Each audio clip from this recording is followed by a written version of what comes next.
Assalamualaikum warahmatullahi wabarakatuh.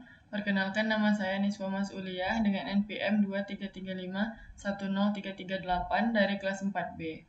Di sini saya akan membuat tugas dari pertemuan 6 mata kuliah pemrograman berbasis komponen dengan materi JavaScript asinkronus. Baiklah, di sini kita akan masuk ke konsep JavaScript sinkronus dan asinkronus. Yang pertama, asinkronus atau asinkron. Asinkronus memungkinkan kode JavaScript untuk menjalankan beberapa tugas secara bersamaan tanpa harus menunggu satu persatu. Dengan konsep ini, JavaScript dapat menangani tugas seperti pengambilan data dari API, membaca file, atau timer tanpa memblokir eksekusi kode lainnya. Yang kedua, sinkronus atau sinkron. Sinkronus adalah cara eksekusi kode JavaScript di mana perintah dieksekusi secara berurutan, satu persatu dari atas ke bawah. Artinya, jika ada satu tugas yang membutuhkan waktu lama, kode lainnya akan menunggu hingga tugas tersebut selesai sebelum melanjutkan. Selanjutnya kita akan masuk ke 3 jenis penerapan asinkronus. Yang pertama yaitu callback. Callback adalah fungsi yang dikirim sebagai argumen ke fungsi lain dan akan dieksekusi setelah tugas selesai. Cara kerja dari callback adalah: yang pertama, fungsi akan dipanggil setelah proses asinkron selesai. Yang kedua, digunakan dalam banyak API lama seperti setTimeout dan addEventListener. Yang ketiga, bisa menyebabkan callback hell menjadi terlalu banyak nested callback. Yang kedua, ada promises. Promises adalah objek yang mewakili keberhasilan atau kegagalan operasi asinkron di masa depan. Cara kerja dari promises adalah menggunakan resolve untuk sukses dan reject untuk gagal. Lalu memiliki 3 status, yaitu pending, fulfilled, dan rejected. Yang ketiga, menggunakan then untuk menangani hasil sukses dan catch untuk menangani error. Yang ketiga, ada async atau await.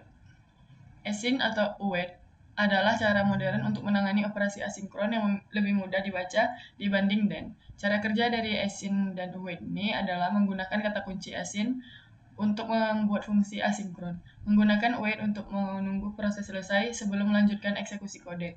Yang ketiga, ditulis seperti kode sinkron, tetapi tetap berjalan asinkron di belakang layar. Baiklah, di sini kita akan masuk ke live codingnya. Yang pertama, kita masuk ke command prompt atau cmd. Lalu kita masukkan npm create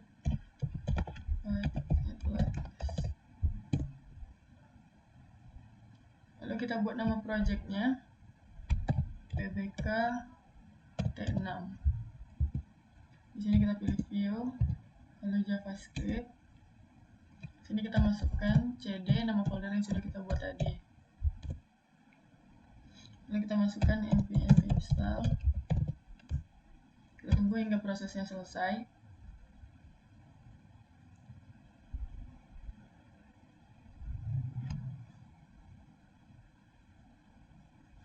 Lalu baru kita masukkan npm run dev. Jika sudah keluar link lokal seperti ini, maka kita salin linknya, kita copy lalu masuk ke Google Chrome dan tempel kode link yang sudah kita copy tadi. Jika sudah keluar seperti ini, lalu kita masuk ke Visual Studio Code-nya. Ketika sudah masuk ke Visual Studio Code, maka kita akan buka kita buka folder yang sudah kita buat tadi. Ini kita masuk ke Windows, Users, Windows, lalu kita cari nama yang sudah kita buat tadi, ini pbk t6. Lalu kita select folder. Nah, setelah seperti ini, kita masuk ke src, lalu app.view. Nah, di sini kita akan memulai live codingnya. Saya akan hapus dulu ini. Pertama kita buat template, lalu div 2 h1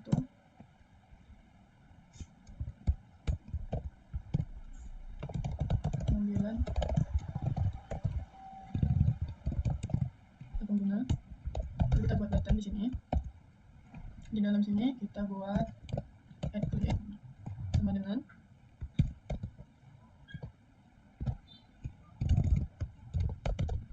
patch data.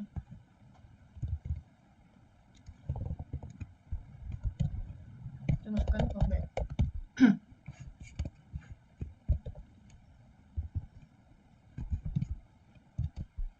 Lalu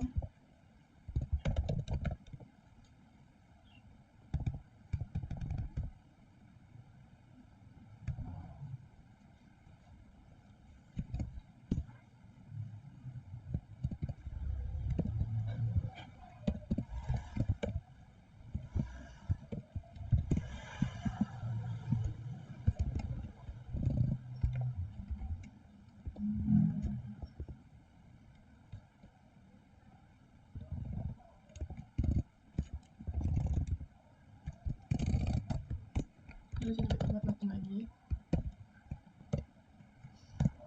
masukkan lagi seperti tadi, klik.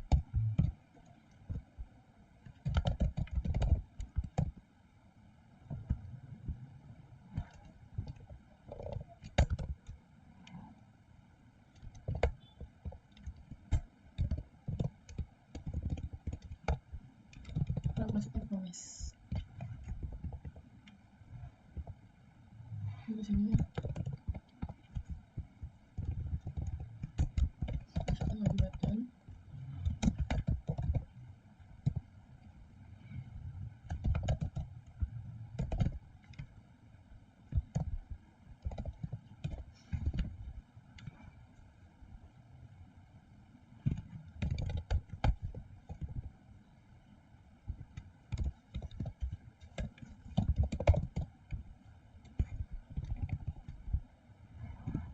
Lalu kita buat div.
Lalu di bawah sini, di bawah itu kita masukkan tag.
Ini saya akan masuk nama saya.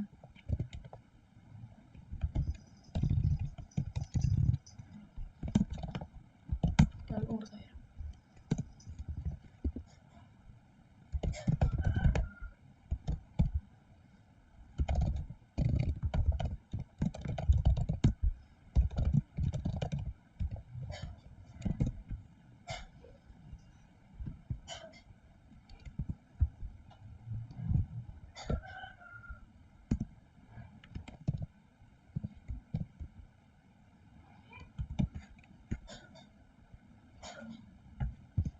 Nanti saya akan membenarkan beberapa yang error.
Baiklah, di sini saya sudah menyelesaikan codingannya dan saya juga sudah memperbaiki beberapa error yang ada di dalam codingan ini.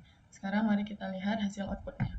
Kita masuk ke link localhost yang sudah kita copy dari command prompt tadi. Kita masuk ke browsernya dan ini adalah output hasil dari codingan yang sudah saya buat. Di sini jika kita menekan callback, maka dia akan menunjukkan bahwa gagal mengambil data pengguna. Dan jika kita menekan promise, maka dia akan menunjukkan satu data pengguna dengan ID 1 dengan nama Nisbah Masuliah, umur 20 tahun. Jika kita menekan assign await, maka dia juga akan menampilkan bahwa dia gagal mengambil data pengguna. Jika kita klik sekali lagi, maka dia akan memunculkan satu data pengguna yang tadi dengan ID 1, nama Nisbah Masuliah, umur 20. Baiklah, sekian video yang dapat saya buat. Mohon maaf apabila terdapat kesalahan dan kekurangan. Wabillahi taufiq wal hidayah. Wassalamualaikum warahmatullahi wabarakatuh.